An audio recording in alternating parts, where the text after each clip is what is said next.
Hi Richard, have a Husqvarna 725 odd lawnmower that does not start.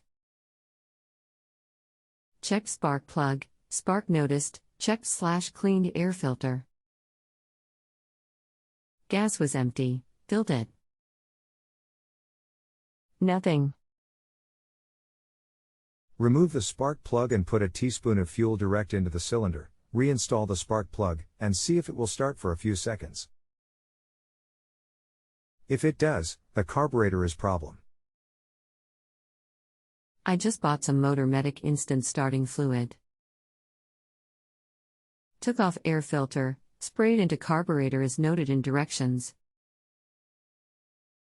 Engine started for a few seconds then shut off. Would this indicate the same that it's the carburetor? Yes, or the fuel supply to it.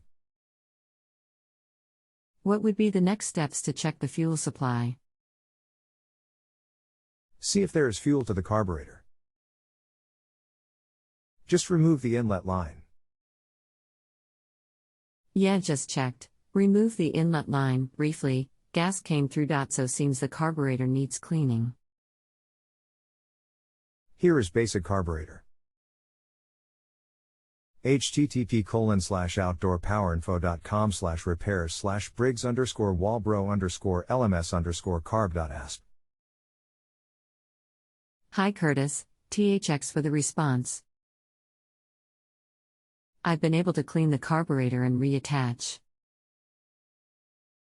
Poured a little bit of gas in and it started. However, gas is now leaking around the carburetor.